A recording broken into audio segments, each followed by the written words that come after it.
just seeing a place that looked real bad and what can happen as the results. I believe a couple of these places have been talked about before. This is one of ours in the northeast end of town. That's a before shot right there, and this is what it looks like after. We got a great contractor who bought this place. Been interested in a lot of places that we're working on. There's just a couple other shots of it. Okay, I'll get us another one. We don't have as good as before shots here, but you can get a little bit of idea. This is on the northwest side of town. Place was pretty rough looking, overgrown vegetation. We started pushing on these. We got a process we go through. It takes about 90 days.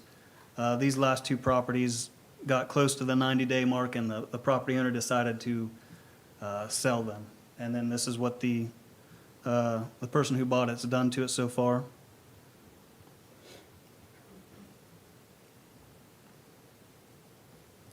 This is another one in the northeast side of town. This one was on the radar for a while. We gave them some time to work on this. It was a little bit slower, but the results came. This is a before shot. This is the back of the house. And it's looking a lot better. I know they said they're going to do some painting to finish it off and get the yard going. I believe this one's been listed as ready to go. We're getting ready to knock it off of our list of things we're working on. One of the other routes we go, if the property owners do not work with us, they don't want to put any money into their places, we have to go through with demolitions. I got a couple of these to go through. A couple of these were started by my predecessor before, and then I came along to finish it. This was one place on the northwest end of town, and then we've got a vacant lot here now. This lot has been purchased in a sheriff's auction, and they're planning to build. I'm not sure exactly what they're going to build on it.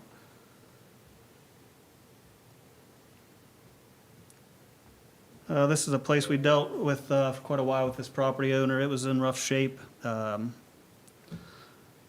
dangerous. We had the gutters up here are actually on electrical lines up here, so we had power turned off immediately.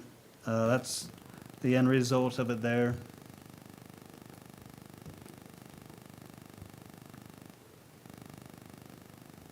This one here, we have, there's actually 3 buildings on one parcel. These 2 sit in the back that we're working on. From what I'm told, they've been vacant for decades. Some crimes happened in each of them maybe 30 years ago, I'm told by the police chief. The one on the left has been removed. We pushed on the property owner. We wanted both of these down. He ended up removing the one on the left, this one right here, on his own. And we are on schedule to take the other one down through the city.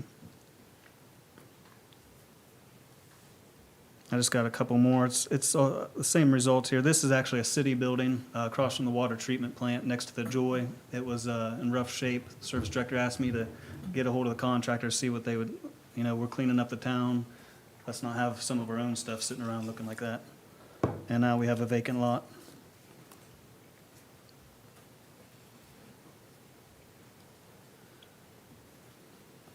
Again, same thing. This is on the northeast end of town. It's what we had before.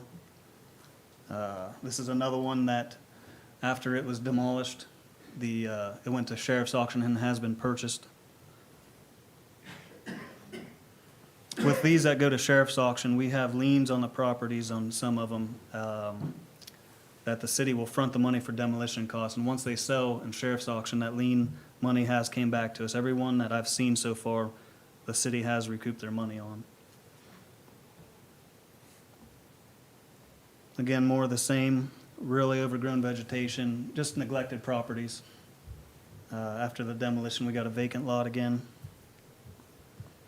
And I think we got one more. I'm going to let Captain Schultz talk about this. This was before my time. This is a house that we dealt with about 14 years ago. We had a structure fire in the upstairs of this house.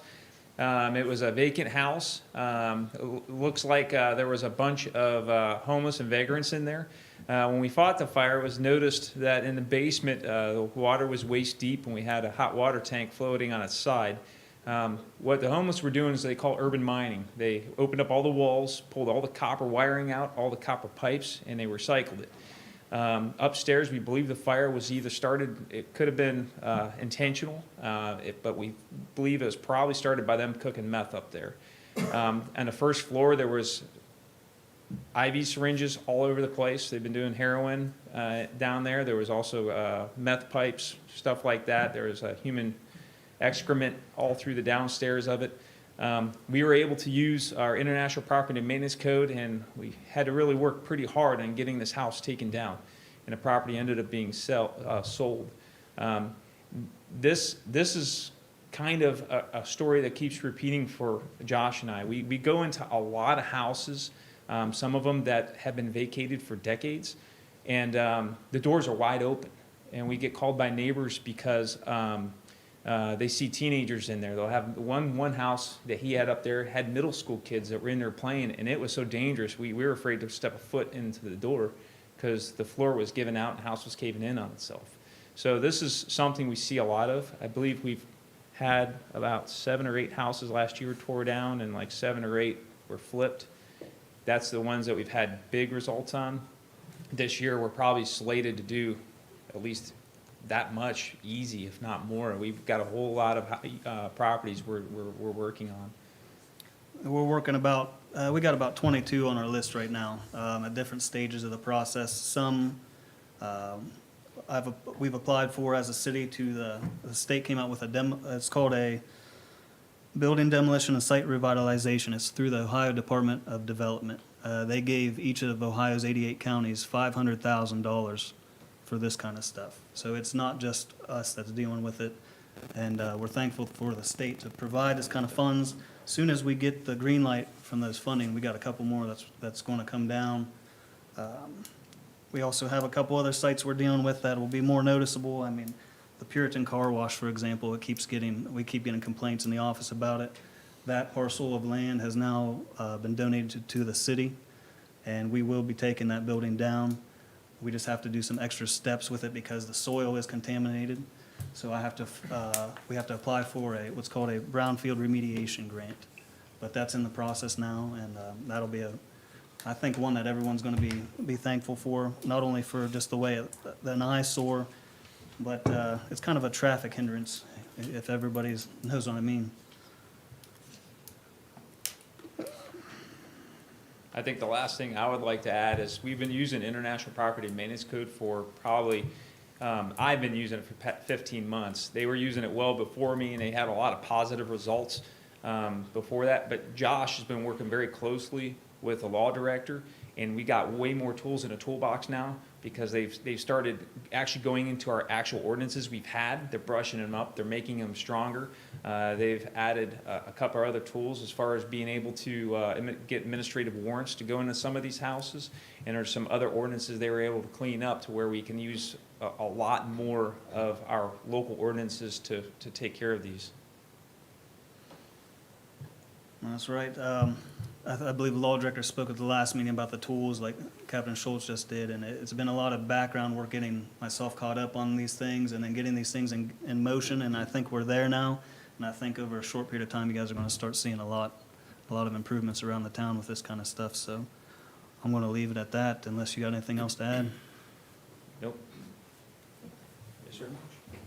Captain Schultz, could you address the issue we recently had before the Board of Housing Appeals and the situation that our firefighters encountered when they went there, and what that looked like, and tie that into, I know that the CARES program Yes. helped that family. That was probably a best case scenario out of a really bad situation.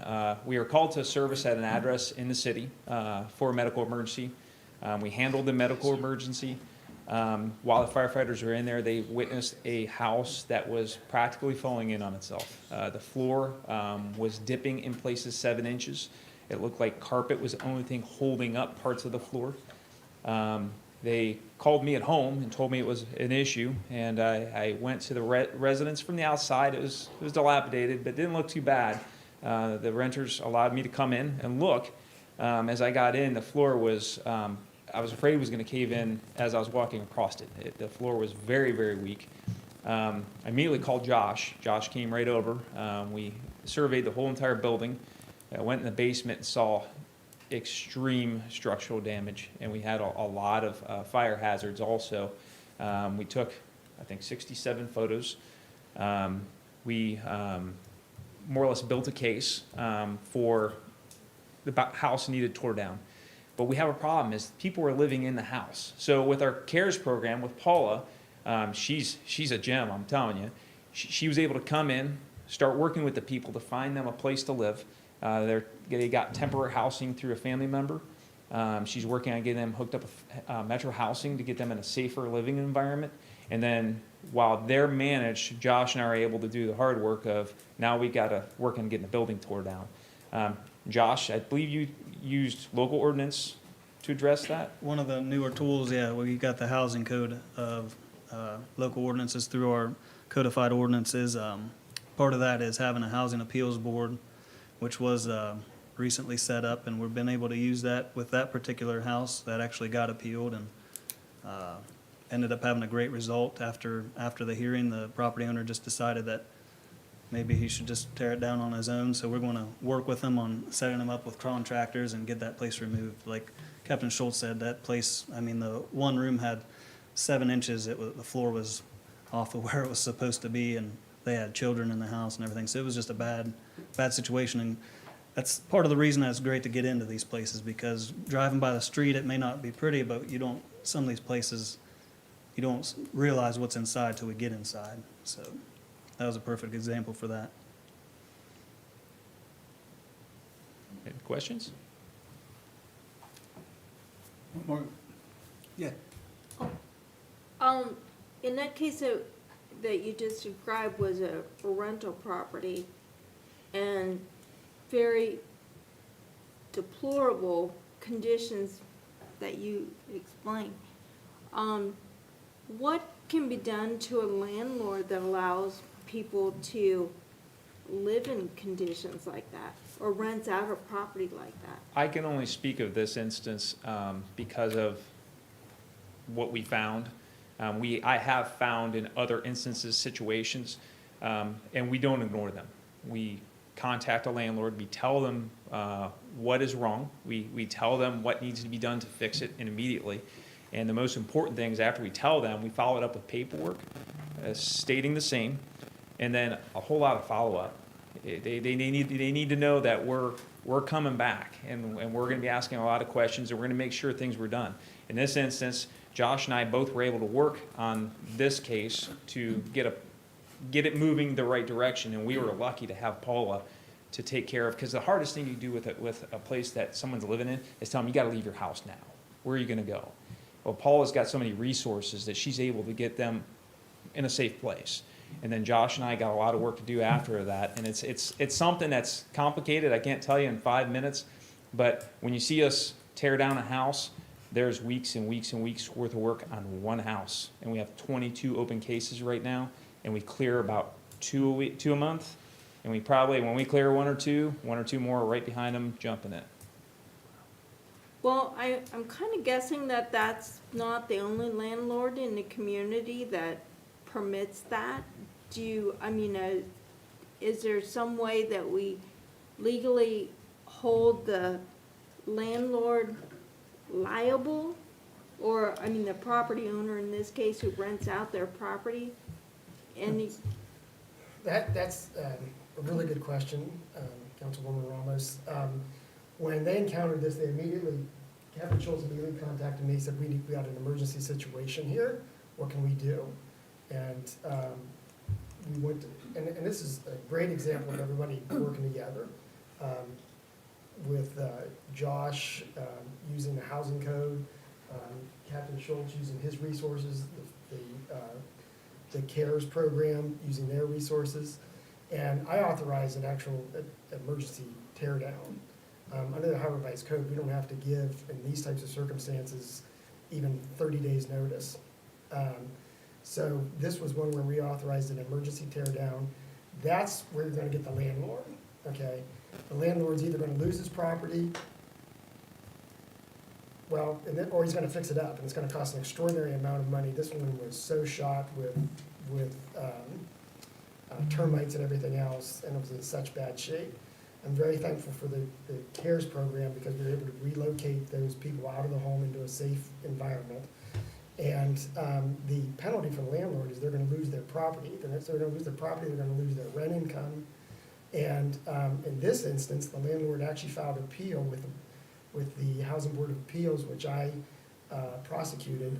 And we were able to reach a resolution after the evidence was presented, which Captain Schultz and Josh came in and presented the evidence, similar to what I would have them do in a court proceeding. And we were actually able to get him to agree to tear it down, and I know Mr. Mathias is working with him to get it tore down, and he actually, in the hearing, voluntarily withdrew his appeal, so that now if he doesn't work with us to get it tore down, which I don't anticipate that's gonna be a problem, we can move to tear it down on our own, but that's the penalty the landlord's gonna face. They're gonna lose their property, they're gonna lose their rental income. And it is tough to police this. We don't hear from, for our listeners, if you're living in these types of conditions, it's illegal for a landlord to penalize you if you want to report these conditions to either myself, the building inspector, the fire department. Get in touch with us. We'll work with you, and they have the ability, like they did in this instance, to invite us into the home. If they don't, one of the tools that we just recently used was we were able to go to the court and get a warrant to go into a home. This was an abandoned home, and I believe it was one of the homes you showed, wasn't it, Josh? Not on tonight's presentation, no. Okay. But we were able to get a warrant to go into the home and look at it. So if somebody's living in that type of condition, we would encourage you to reach out to us, and we're gonna help you out, and we're gonna protect you to make sure you're protected from that type of predatory landlords. So that's an important thing, and that's a really good example of all of us working together. Thank you. Captain Schultz, could you illustrate how we have the housing review team meeting monthly, and who all is involved in that? For Yeah. Some may know, some may not. That's probably been our biggest benefit in putting this program together, is we have a housing review committee that meets the first Tuesday of every month at 10 a.m. It's the mayor, service director, the safety director, we have the chief of police, Marvin, the law director is there, fire chief, myself, Josh. Am I forgetting anybody? Ron And what we do, McAvoy. yeah, Ron, the service director, Ron. And we meet and we talk about the properties. We put them up on a screen like this. We talk about the problems we're having with the properties. We look at it from every single angle with the agencies involved. The police might be able to get involved with, in some instances, and they have. We get legal advice from Marvin, and we develop a strategy, what we want to do that involves our ordinances. Sometimes we're dealing with these properties with International Property and Maintenance Code. Other times it's the local ordinance. Lately, we've been going through Buster, which is the Bureau of Underground Storage Tank, with another property, and dealing with some of the legalities that they can have that we can use to our benefit. State ordinances, the fire code. There's so many different angles at different properties we have to work with, and we more or less coordinate with each other every Tuesday, every first Tuesday of the month. Excuse me, any other questions? I don't have a question, but I think what you guys are doing is great. I bet you. I think Jimmy and I are here, this is our third month of council, and I think this is just great for the city. So thank you for the presentation. Thanks for your hard work. Thank you. Absolutely. Yeah, you guys do a great service for the new Philadelphia, that's for sure. Thanks. Appreciate it. All right. Thank you. Thanks, And that's Josh. all I have. Man, a few words there. All right. Thanks again. Thanks, Schultz.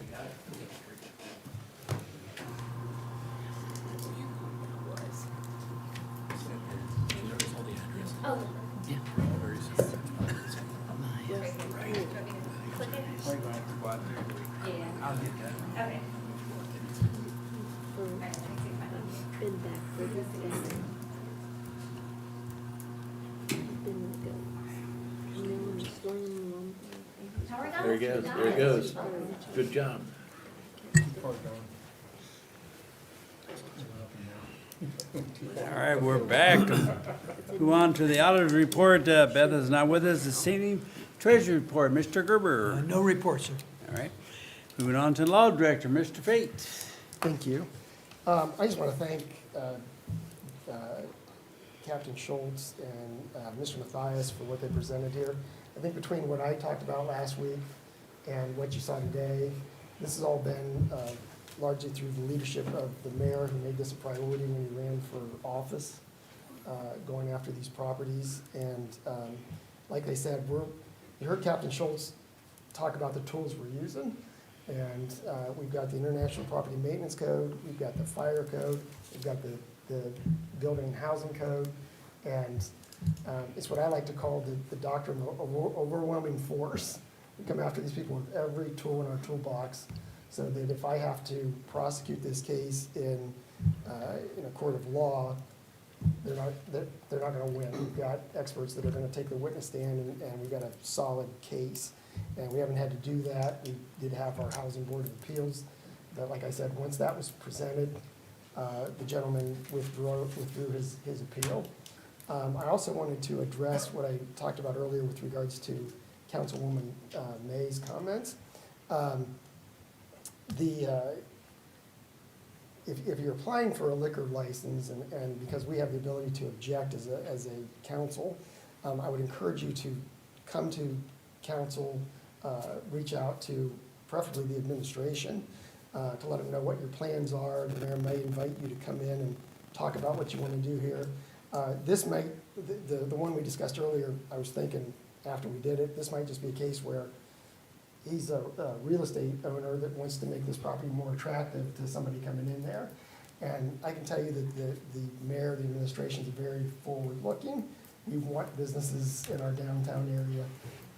We're not gonna be obstructionists, but we want to be able to work with you. So I encourage anybody that's looking to do that to come in and talk to the mayor or our building inspector, and so that we have a better understanding of what's being done. Any questions for Mr. Fate? All right, we'll move on to our board and commission reports. Planning Commission, Mayor Day. Thank you, Mr. President. The Planning Commission will be meeting here in council chambers on Tuesday, April 12th at 1 p.m. We'll continue our discussion about Airbnbs and anything else that comes our way between now and then. Okay. All right, any questions for Planning Commission? Move on to Board of Zoning Appeals, Mr. McAbeer. Thank you, Mr. President. Board of Zoning Appeals will meet April 12th at 5 p.m. here in council chambers with 3 variance requests to be heard at this time, and it could be added to up until the 3rd of April. But right now there is 3, and we will be having a meeting. Okay. Any questions for Mr. McAbeer? All right, hearing none, we'll move on to Airport Commission, Mr. Seldenwright. Thank you, Mr. President. Mr. McAbeer touched on the bidding process that the airport's currently on. Other than that, we are meeting April 12th at 6 p.m. in council chambers. All right. Any questions for the Airport Commission? And now we'll move on to Park Board, Mr. Pace. Thank you, Mr. President. The Park Board met on Wednesday, March 16th. We did have an update on the pickleball courts. So far, $170,000 have been raised. That'll be enough to get the 4 courts started. The tentative start date is August 1st. That may move up depending on Vasco's schedule. Now that we're starting the project, I know there's still some funds needed to get the lights up. So I think the poster out there with the flags where the courts are going to go, and then they're going to have the banner that's uptown showing the fund, how close they are to their funding. The other thing, I actually gave an update on Field 2. I think most people in this room know that I run the Newfield Youth Baseball Program. And we took on a project up on the Park Hill where we redid the field surface, the scoreboard, sprinkler system, and the foul poles were just installed today. That was quite a hassle for the foul poles. We had to put the sleeve in about 55 inches, and it took local businesses, the Parks Department, everything they had to get that sleeve in there due to the shale. So after about 2 weeks and Rod and everybody else at the Parks Department, they did a really good job. So they're in, they're up. Now if we get some nice weather, we can get kids out there practicing. So I just want to thank Rod and the entire Parks Department for the work they did on that. So I know it was a headache, but I certainly do appreciate it, as do the kids. So that's about all I have for that. The Park Board will be meeting again April 20th at 12 o'clock at the Park Pavilion. All those out there watching streaming, I know we're still looking for donations for any of the projects going on out at the park. Tuscarora Park Foundation is always looking for donations that people with the 501c3. So if you have a yearn to help with the pickleball courts or other projects, talk to somebody on the Tuscarora Park Foundation, or you can get on the city's website and get there. So, all right, thanks, Mr. Pace. Any questions for the Park Board? I just wanted to say, Yes, Mr. I just wanted to commend Mr. Pace for his efforts. A lot of this was, if not all of it, I believe was done through the Philly Youth Baseball Program. And I almost wish you had some before and after pictures. I do. You might want to share those with Yeah. council sometime, because Yeah, it's actually. it's remarkable, the difference in that field. And that's used by our girls softball team, our youth baseball team, my son who's a member of the program that he does. And it's unbelievable, the difference, and how nice, everything from the scoreboard to the foul poles to the field. The dugouts used to flood, and we've taken care of that problem. And I just want to thank you for the work you're doing. Thank you. If you get pictures, if you talk to Rod, we do have a website out there, Yep. and they're always updating and looking for photos, so those would be Yep. good. They'll be on there as far as the beginning of the project and at the end. So, yeah, Yep. great. All right, move on to Health Board, Mr. Holland. I have no formal report. Thank you, Mr. President. All right. All right, we move into our council committee reports. Finance, Mr. Ricklick. Hang on. Did you have something else you wanted to add, Mr. Oh, Pace? We usually skip over the cemetery department. I'm not sure. No, I'll get to that. It's pretty dead there. Yeah. Yeah. I don't know if you, I just had an update, so I don't know if it, by the way it goes on the agenda, I don't want to. We'll get down to council committee reports. I'll get to the cemetery. Okay. We're dying to hear your reports. It's not much, it's nothing big. I Oh, that just- was pretty low. Can't believe it. Thank you, Mr. President. The Finance Committee met on March 21st, 2022 at 6:30 PM in council chamber to finish the review of the appropriations for 2022. After some discussion and length of time, motion was made to add to the agenda for tonight's meeting and pass on first reading due to the need to have a balanced appropriations by April 1st. It was passed 3-0, was added to tonight's agenda, and the meeting was adjourned at 8:08 PM. All right, any questions from the Finance Committee? Hearing none, we'll move on to Public Works and Economic Development. Dan, he's not here this evening. I will move on to the Safety and Health and Services, Mr. Holland. Thank you, Mr. President. I have no formal report for Safety, Health, and Service. However, I would like to report for the Ambulance Committee. All right, The Ambulance Committee met this evening here in council chambers at 7:15. And Fire Chief Parrish and Ambulance Billing Specialist Denise Phillips made a presentation. They discussed ambulance billing and collection and recommended that the ambulance billing rates not be increased for 2022. Chief Parrish also pointed out the continuing increase in emergency responses, and the meeting adjourned at 7:30. That concludes my report. any questions for Mr. Holland? Hearing none, we'll move on to zoning and annexation, Mrs. Ramos. Thank you, Mr. President. The committee met tonight at 6:40 to discuss Resolution 11, 2022, which has been added to the agenda tonight. This is a resolution indicating what services the city will provide to a parcel on 12th Street Northwest. It's now located in Goshen Township, but is going to be annexed into the city. And that had some time restraints that we had to address that immediately. And so the rules will be suspended tonight to pass this resolution as per the time frame in the Ohio Revised Code. All right, thank you. Any questions for Mrs. Ramos? Hearing none, we'll move on to the salary committee. Mr. Seldenwright. No report this evening. All righty, Mitch, here we go. Cemetery committee. I just have just a couple quick comments. I don't, I guess whenever we went, I just saw Park and Yeah. Cemetery, so I thought I missed it, so I apologize. Hey. But, the Fair Avenue Cemetery buildings were vandalized a couple weeks ago. I think Ron had touched on this, last meeting, I believe. Since then, they've been cleaned up. Talked to police chiefs again today, and there's still an ongoing investigation, so, I'm sure we'll get to the bottom of that. And then, at the new, Shumbrine Meadows Cemetery, I talked to Mr. Herron today, and the contractors are currently on site running the lines for the hydrants, so, nothing too exciting, but I think, it deserved some attention, so. You betcha. The next cemetery board meeting will be held on Thursday, April 7th at 8 o'clock in council chambers. Okay. Any questions for the cemetery committee?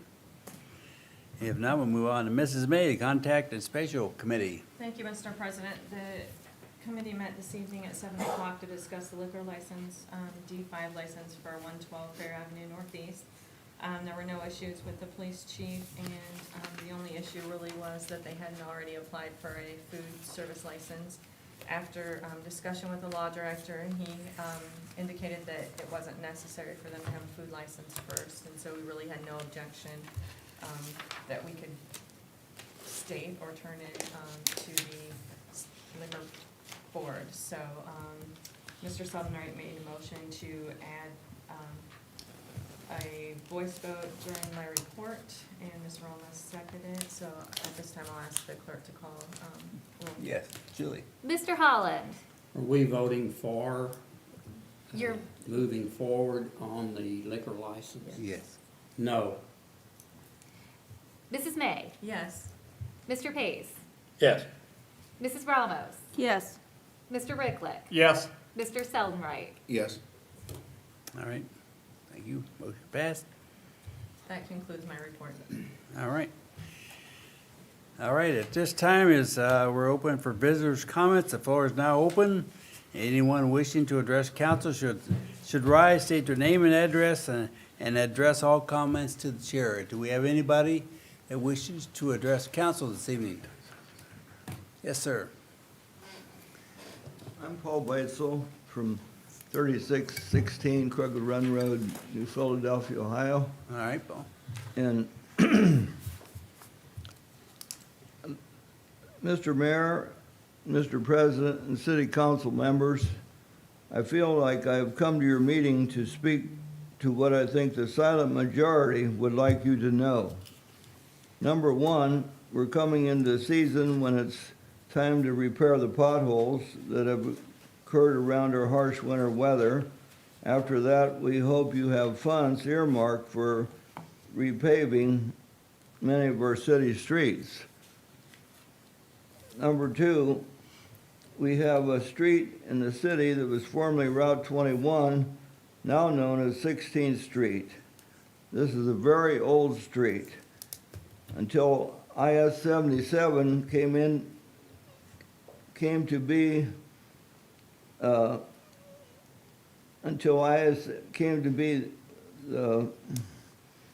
this was the main north and south road through the city, the only way through the city. So it's a very, very old street. And so it's not very good, what you say, prime condition. And it's had very little maintenance on there for the last 10 years.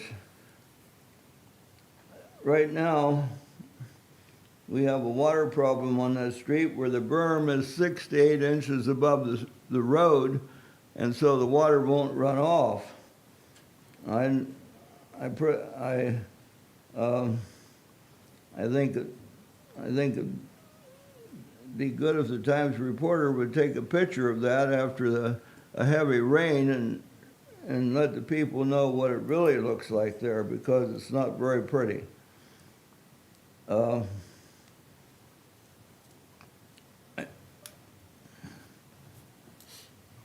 So I have a solution, I have a proposed solution for this problem.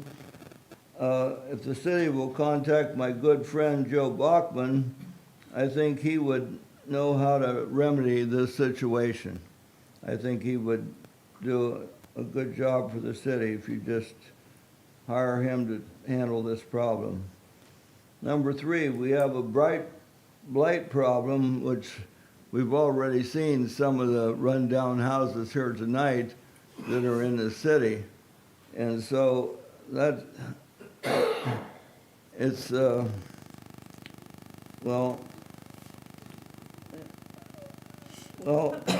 example of that is 6 months ago, I took pictures of West High Avenue, 2 houses on West High Avenue.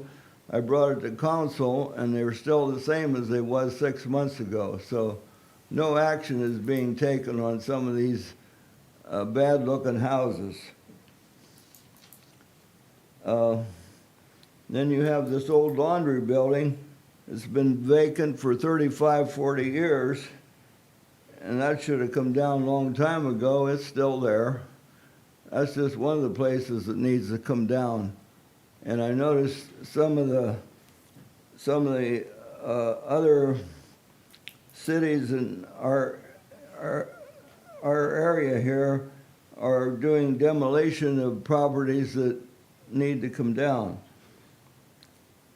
And then number 4, we have these billionaire companies coming into the city that want a 10% tax rebate for their business, which they don't need or deserve. Think what good you could do for the city if you didn't give all this money to the rich people that don't need it. Then last point here, there's a lot of jobs in our area that are going without workers, and some of them will pay up to $1,500 bonuses just to sign on. I say God has a plan for everyone, and it states that you should work 6 days and then have a day off. So if you're milking the system, the Bible says if you don't work, you shouldn't eat. That's my comments. Right. Thank you. Thank you, Mr. Weitzel. I know the service director, we have a paving plan, and their streets are going to be paved this year. And I'm sure they're aware that there's potholes, they get fixed. I mean, a lot of them have to be brought to the attention of the service director. Those houses on West High Avenue, I don't know if you have those addresses, we can give those to Mr. Matthias, who are city building there, they may be already on his list, because we do have a lot of houses that are on that list, but it takes time to go through that process, just like the Puritan Laundry Building you talked Right. about it. You know, they are in the process of assessing, because that soil is contaminated down. They gotta go through all that process before they can tear the building down. So that one is on the radar, and maybe some of those other houses you talked about, if we know are on the radar either also, but it takes time to go through that process to be able to tear those down. Well, your representative here in the West End knows the 2 houses I'm talking Okay. about. And I Okay. shared those pictures to every council Okay. member that you brought in. Yes, well, And it could be on his list, I mean, right, Cheryl? I don't know if they're on Josh. his list because they're not abandoned and they look, I mean, there's property owners living in the homes. Okay. So I don't know where they're at in that process, Okay. but. But it does take time. I mean, we'd like some of that stuff to happen sooner than later, but it does take a long time to get some of that stuff done. So we do appreciate your comments, Mr. Bites, so thank you for coming tonight. could the mayor tell me how much you have earmarked for repaving? Yeah, go ahead. 695,000. And 16th Street, I think everybody here, well, maybe, I'm sorry for Jimmy, and I'm sorry, for Mr. Sheldon Wright and Mr. Pace. 16th Street is on Small Cities, which is paved in 2023, which is a 95% grant. We'll pay 5% to get that paved. So if you guys would like me to go out there and pave it this year, I will do that. But tomorrow, or next year is a 95% grant. But if that is your will, I will do that. I don't, people take a look at it, but I don't, when you get a 95% grant, it's hard to, Exactly. Right. exactly. Yeah. So, We'll patch the potholes when yeah, we're here. so, all right. All right, thank you. Any other visitors wish to address council this evening? If not, we'll move on to council comments. Any council members have comments they wish to share with tonight here at the meeting? If not, we'll move on to our legislative agenda. Amended Ordinance 3, 2022, an ordinance to approve $22,033.39 paid to custodian D. Scherzowski for 1,656 hours worked and $21,669.99 paid to custodian M. Imhurst for 1,629 hours worked due to working additional hours in response to the unexpected medical leave of another employee and due to there being 27 pays in 2021 and declaring their pay rate for 2022 and 2023 and declaring an emergency, second reading. Is there any action we're taking by council on this legislation tonight? Yes, Mrs. Oh, Romo. just a point of order question. Is this the amended? It's amended, yes. That's the amended one, okay. Took the additional, the word That was additional supposed to out be of- taken off. Yeah, so that was the amendment, yep. So, any action by council on this tonight? Hearing none, will be held for the next regularly scheduled council meeting for third reading. Ordinance number 6, 2022, an ordinance to make appropriations for current expenses and other expenditures of the City of New Philadelphia, State of Ohio during the fiscal year ending December 31st, 2022, and declaring an emergency, first reading. Is there any action we're taking by council on this legislation tonight? Mr. Rickley, Mr. President, I ask we suspend the rules for ordinance 6, 2022. do I have a second? Mr. Pace, thank you. Any discussion by council, administration? Roll call. Mr. Ricklick. Yes. Mr. Pace. Yes. Mr. Holland. Yes. Mrs. May. Yes. Mrs. Ramos. Yes. Mr. Seldenright. Yes. All right, the rules have been suspended for ordinance 6, 2022. Mr. Rickley, making a motion? Is there any action to be taken? Yeah, well, yeah. Yes, Mr. President, I ask that we pass ordinance 6, 2022. Do I have a second to that? Mr. Pace, thank you. Any discussion by the citizens, administration, council? Roll call. Mr. Ricklick. Yes. Mr. Pace. Yes. Mr. Holland. Yes. Mrs. May. Yes. Mrs. Ramos. Yes. Mr. Seldenright. Yes. All right, ordinance 6, 2022 has passed. Resolution number 11, 2022, a resolution indicating what services the City of New Philadelphia will provide to parcel number 25-02357-000, located in Goshen Township, Tuscarawas County, Ohio, upon annexation into the City of New Philadelphia, first reading. Is there any action we're taking by council on this legislation tonight? Mrs. Ramos? I move that the rules be suspended. Do I have a second? Mr. Seldenright, thank you. Any discussion by council, the administration? Roll call. Mrs. Ramos. Yes. Mr. Seldenright. Yes. Mr. Holland. Yes. Mrs. May. Yes. Mr. Pace. Yes. Mr. Ricklick. Yes. All right, I would entertain now a motion to pass resolution 11, 2022. Mrs. Ramos? I move that we pass 11, 2022. Do I have a second? Mr. Seldenright, thank you. Any discussion by the citizens, administration, council? Roll call. Mrs. Ramos. Yes. Mr. Seldenright. Yes. Mr. Holland. Yes. Mrs. May. Yes. Mr. Pace. Yes. Mr. Ricklick. Yes. All right, resolution 11, 2022 has passed. That concludes legislation for this evening, All right. Mr. President. All right, thank you, Ms. Courtwright. Is there any unfinished or old business needs to be brought before council this evening? Is there any new business that needs to be brought before council this evening? If not, entertain a motion to adjourn. Who's gonna say? So moved. So moved. All right, we adjourned at 8:31 PM. Colin, ladies and gentlemen.